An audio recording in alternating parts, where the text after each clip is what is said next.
Saya punya orang tua, tapi sering bertengkar dengan menantu. Setiap saya nasihatin, keduanya tak ada yang mengalah. Kasih sarung tinju.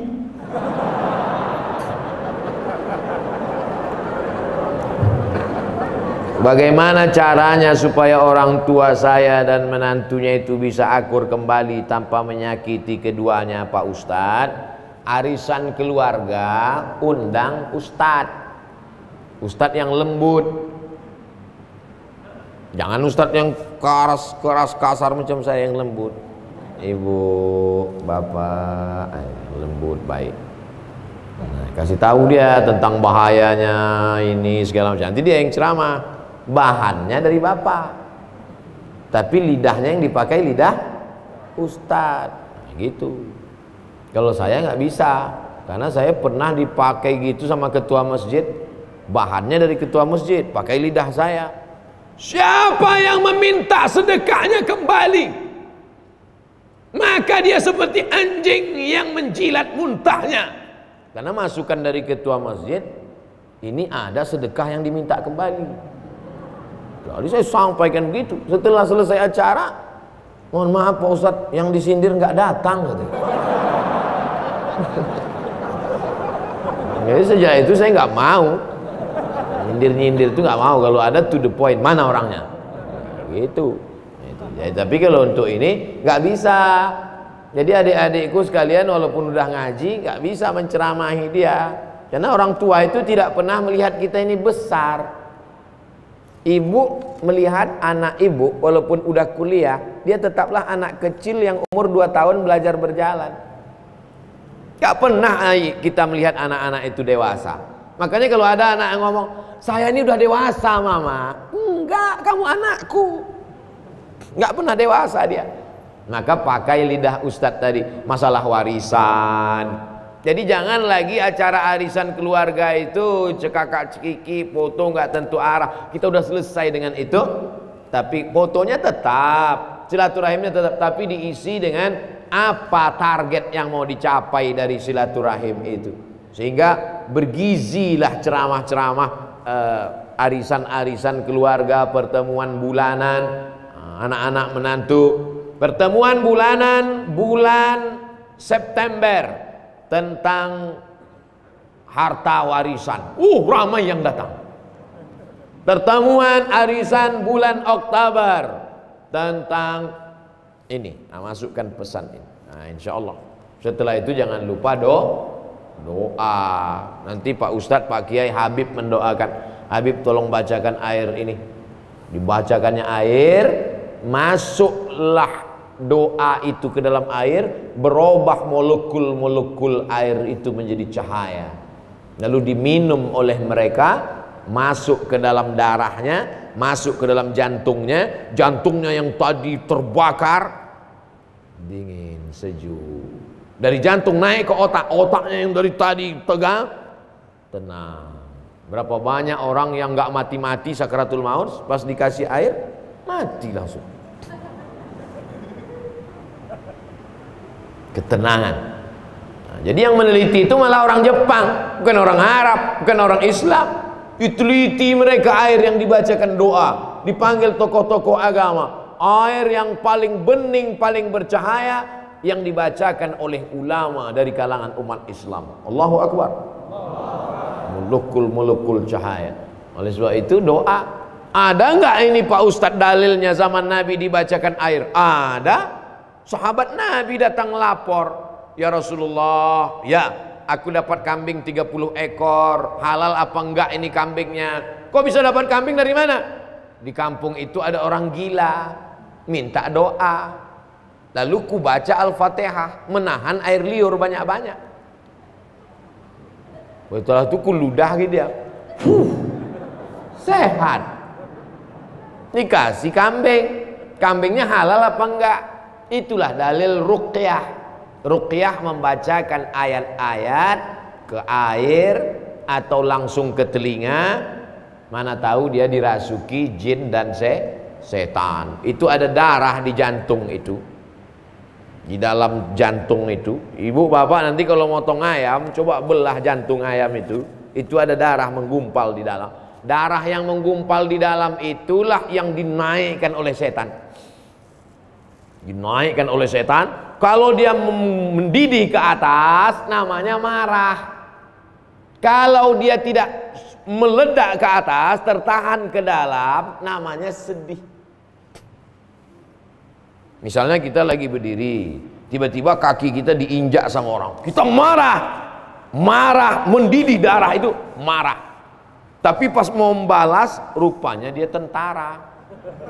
Kita kan nggak berani kan? Dia turun menjadi sedih, tertahan ke dalam. Marah dan sedih akan hilang kalau berubah menjadi maaf. Islam tidak mengajarkan kita larut dalam kemarahan, tidak pula larut dalam kesedihan, tapi dia hilang dengan maaf. Nah, itu dengan doa-doa itulah orang menjadi maaf.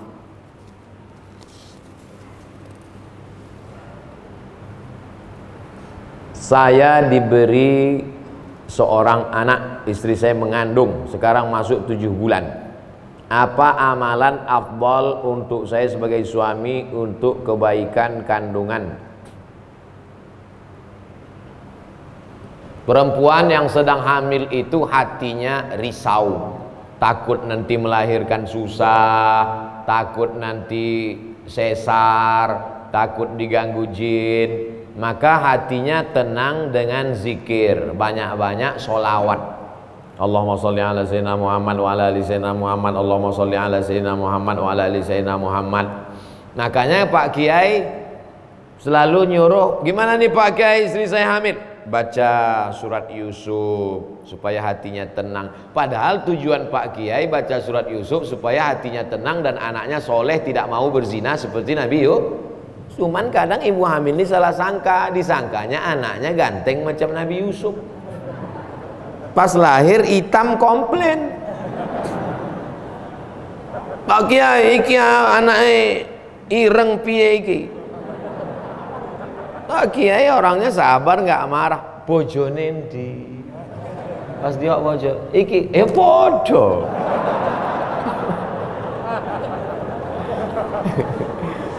Nah, setelah itu kita jangan salah paham dulu. Jadi kalau ada ustadz nyuruh baca sholawat, baca ayat kursi, sesungguhnya itu supaya emosional si ibu tenang. Kalau ibunya tenang, anaknya juga ikut tenang. Salatullah salamullah ala taha rasulillah. Salatullah salamullah ala yasin habibillah. Tawassalna bi bismillah wa bil hadi rasulillah wa kulli mujahidin lillah bi ahlil badri ya Allah. Ibunya tenang, anaknya tenang, suaminya tenang, maka mudah melahirkan. Kalau otot-ototnya kaku, dia stres, dia takut, itu susah melahirkan. Tenang, mudah, asyik lahir. Mudah-mudahan ibu diberikan kemudahan, amin. Sekaligus Ustadz beri usulan nama. Anaknya laki-laki. Anaknya laki-laki, kasih namanya Hawari. Hawari artinya penolongku. Mudah-mudahan anak ini menjadi penolongmu nanti di akhirat, mendapat syafaat, karena anak ini menjadi penghafal Quran. Hawari. Boleh ditambah belakangnya, depannya, terserahlah. Namanya saya kasih Septi Hawari Pak Ustadz. Kenapa Septi? Lahir September. Aduh, yang pakai bulan-bulan itu tak usah lah lagi. Nanti minta sama Habib, sama Ustadz lain supaya tambah namanya. 3 nama untuk paspor bisa umroh. Ustadz, bagaimana sebaiknya melaksanakan ibadah di masjid? Apakah kita ikut salah satu tata cara ibadah, misalnya NU atau Muhammadiyah, atau gimana Pak Ustadz? Saya ketua masjid. Saya gini-gini ketua masjid nih. Jadi saya ketua masjid. Masjid itu memang dari dulu pakai mazhab Syafi'i. Bismillahnya jahar. Bismillahirrahmanirrahim. Ini sholat apa qori? Biasa aja lah. Bismillahirrahmanirrahim. Alhamdulillahirabbil alamin. Arrahmanirrahim. Lalu kemudian kalau subuh pakai kunut, pakai mazhab Syafi'i. Allahumma hdina fiman hadait, wa afina fiman afait, wa tawallana fiman tawallait. Tapi masjidnya enggak terlalu besar, masjid komplek perumahan kecil. Artinya mayoritas masyarakat di situ memang mazhab Syafi'i. Tapi kalau masyarakat di situ multi, ada bisa dipakai satu contoh masjid di daerah saya juga. Saya ceramah di situ. Lalu saya dengar, saya kasih tahu sama makmum, Ustadz itu imam sir, itu imam jahar. Maksudnya kalau dia imam itu bismillahnya jahar, Bismillahirrahmanirrahim. Tapi kalau itu yang imam sir, bismillah. Nah jadi semua terayomi selama masih ahlus sunnah wal jamaah. Nah jadi saya tak paham komunitas masyarakat di Darussalam, tapi kalau masjid saya pakai mazhab Syafi'i. Terus kalau selesai sholat zikir jahar sama sir, ya mazhab yang jahar itu mazhab Hambali. Karena menurut Imam Ahmad bin Hanbal, kalau dalam mazhab Syafi'i selama makmumnya belum tahu dikasih tahu. Cara ngasih tahu makmum gimana? Dijaharkan. Astaghfirullahaladzim, astaghfirullahaladzim, astaghfirullahaladzim, la ilaha illallah la syarikalah. Makanya kalau kita sholat di masjid, imamnya misalnya kuat, berarti dia ngasih tahu makmum. Kalau imamnya enggak kuat, berarti makmumnya udah tahu. Gak usah dipermasalahkan. Dia menjadi masalah karena dipermasalahkan. Disitulah letak masalahnya. Jangan masalahkan yang tak perlu dipermasalahkan. Yang penting masih sholat. Nah itu. Jadi kalau menganggap musyawarah lah bersama masyarakat, bersama jamaah. Ustadz, dulu saya belajar Islam berdasarkan adat di lingkungan.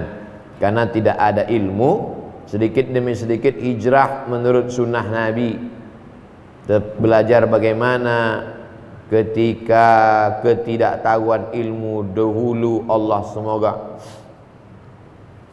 Innallaha tajawaza an ummati. Allah mengampunkan umatku manasya wa akhta'a. Allah mengampunkan umatku 3: lupa, salah, terpaksa. Dipaksa sama penjajah, kau mesti murtad. Zaman Nabi ada tuh yang dipaksa, namanya Ammar bin Yasir. Sampai keluar dari mulutnya kalimat kafir. Dilaporkan ke Nabi, ya Rasulullah, itu Ammar itu sudah keluar kalimat kafir dari mulutnya. Turun ayat, illa man ukriha wa qalbuhu mutmainnun bil iman. Ada orang yang dipaksa tapi hatinya tetap beriman. Sahabat Nabi yang dibela oleh Al-Quran langsung turun ayat membela dia, diantaranya Ammar bin Yasir.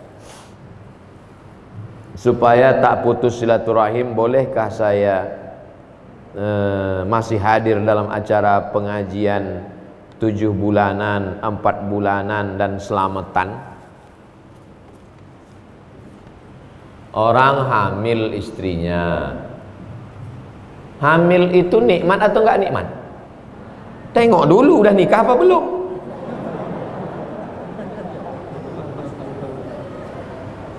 Hamil itu, istrinya hamil itu nikmat. Berapa banyak, maaf ya Pak, jangan tersinggung, berapa banyak orang nikah belum, bukan tidak, belum dikasih Allah. Saya sedih Pak Ustaz, saya 10 tahun nikah istri belum hamil. Teman saya nikah Januari kemarin, Maret melahirkan.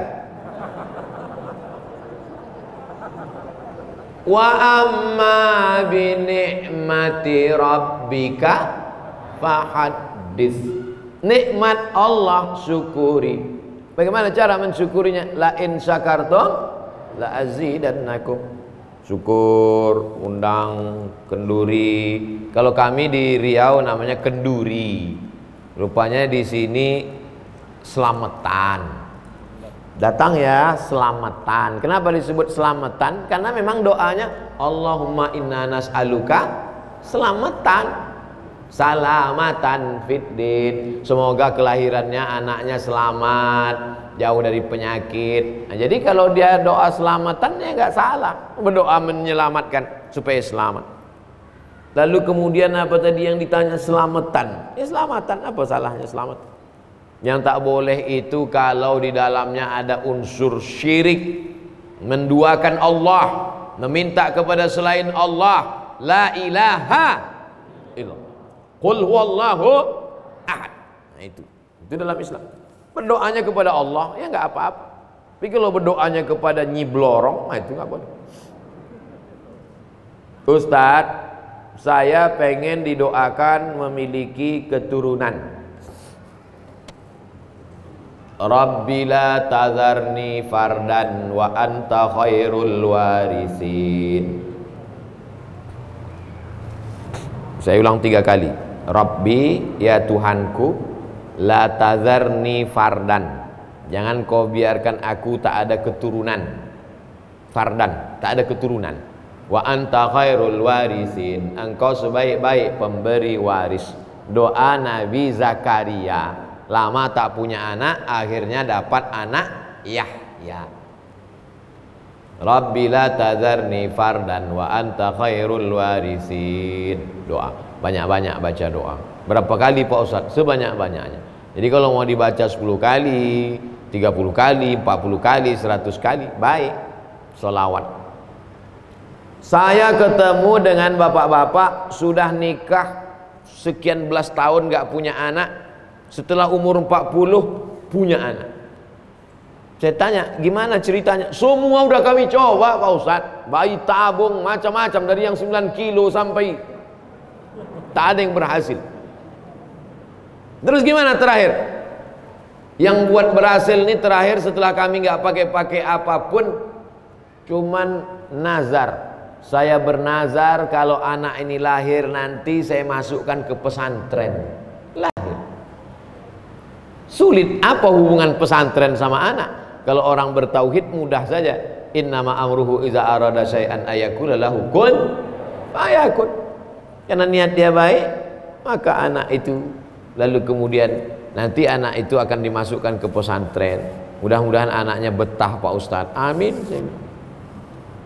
Dalam Al-Quran kata hijrah disebut 31 kali. Saya pernah baca di surat Al-Muzammil 93:10, saat itu Nabi Muhammad harus meninggalkan orang yang tidak beriman dengan cara baik tanpa melukai hati mereka. Apakah itu berlaku juga untuk saya apabila tempat saya bekerja mayoritas tidak beriman? Apakah saya harus berhenti bekerja? Semoga Pak Ustadz Somad semakin bertambah barokah ilmunya dan semakin nikmat beribadah kepada Allah. Amin. Amin. Amin ya rabbal alamin. Ibu atau bapak yang nanya ini bekerja di tempat non muslim. Pertama saya mau jelaskan apa hukum kerja pada non muslim dulu. Ali bin Abi Thalib bekerja mengambil upah menimba air di tempat orang Yahudi di Madinah. Dilaporkan ke Nabi, ya Rasulullah, Ali ngambil upahnya menimba air di rumah Yahudi. Nabi tidak melarang, Nabi membenarkan. Sekarang saya tanya, berdasarkan hadis ini, bolehkah bekerja pada non muslim? Hebat jamaah Darussalam.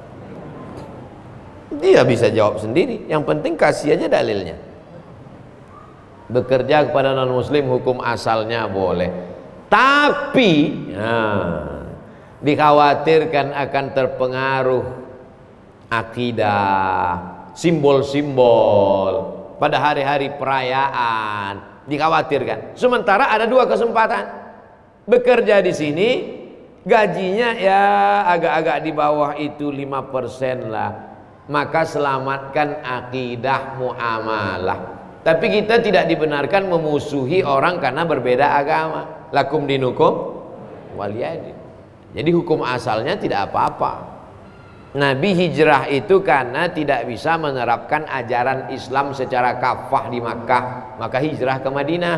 Setelah dia kuat di Madinah tahun ke-8, dia balik lagi ke Makkah, mengislamkan kota Makkah. Maka tahun 8 itu disebut dengan Fathu Makkah, pembebasan kota Makkah. Ustadz yang dirahmati Allah, saya baru berhenti kerja karena dampak Covid. Saat ini saya membuka usaha kuliner brownies secara online. IG-nya Velia Deli. Pesanlah brownies ke Instagram Velia Deli. Insya Allah halal dan berkah. Tidak ada biaya endorse, membangkitkan ekonomi umat. Orangnya sholat, tepungnya insya Allah bersih, telur ayamnya dicuci dulu. Bayangkan kalau yang masak brownies tuh pakai telur ayam nggak dicuci, ceplok, ceplok, ceplok, bersatulah bekas dari. Nah, tapi kalau dia sholat pasti dicuci karena kulit telur ayam keluar dari tempat najis. Ini makanan mesti halal. Dia sambil ngaduknya pakai sholawat, pakai bismillah, halal dan berkah. Dapatkan segera Velia Deli. Dah, potong, share. 1. Mohon doa dari Ustadz agar usaha kami mendapatkan berkah. Pas pagi-pagi mau buka usaha itu, baca Fatihah sekali, Qul huwallah 3 kali, Qul a'udzu falaq sekali, Qul a'udzu nas sekali, ayat kursi sekali. Fatihah sekali, Qul huwallah 3 kali, Qul a'udzu falaq sekali, Qul a'udzu nas sekali, ayat kursi sekali. Untuk membuka rezeki dan menjauhkan dari sihir-sihir, santet dan gangguan setan. Mana tahu ada orang benci, disiramkannya air mandi orang mati di situ. Di toko itu kalau dia buka atau di depan rumah disiramkan air mandi orang mati, sehingga semua orang yang lewat di situ mengucapkan assalamualaikum ya ahlal kubur. Atau laki-laki minang perempuan ditolak, adik mau jadi istri abang, najis, tuih. Air ludah diambil, dicampurnya pakai tulang pukang. Pukang itu binatang yang malu, nggak berani keluar. Akhirnya perempuan tuh seumur hidup malu melihat laki-laki sampai mati tak nikah. Apa tuh? Sihir, orang sakit hati. Nah, itu menjaga diri dengan ayat-ayat ruqyah. Mana banyak sekarang cinta ditolak dukun, kan betul. Strategi apa yang dilakukan baginda Nabi SAW saat berdagang sehingga menjadi pengusaha yang sukses, termasuk juga para sahabat Nabi? Kejujuran. Ini barang bagus harganya sekian, ini barang kurang bagus harganya sekian, ini barang nggak bagus harganya sekian. Dulu kalau ada ustadz ceramah gini diketawain orang, kalau disebutkan harganya nggak bagus gini mana orang mau beli. Sekarang yang supermarket, yang tukang jual buah yang pakai sistem inilah yang paling laris. Ini buah mangga impor harganya sekian, ini buah mangga lokal sedang sekian, ini buah mangga lokal agak bagus tapi banyak busuknya sekian. Justru itu yang dipilih orang. Adapun orang yang suka campur-campur buah busuk, begitu dia beli sekali, wal awwalu wal akhiru, itu yang pertama dan terakhir, tobat aku belanja di sini lagi. Kejujuran. Dan jangan lupa, rezeki itu dari kita atau Allah yang ngasih?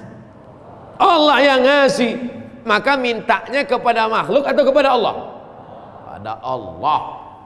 Niat, nanti kalau ini berlebih ya Allah, yang wajib tetap kubayar zakat, niatku hanya untuk cukup makan, nanti akan aku santuni anak yatim, fakir miskin. Karena yang lain-lain kita beli. Jangan jadi masyarakat konsumtif.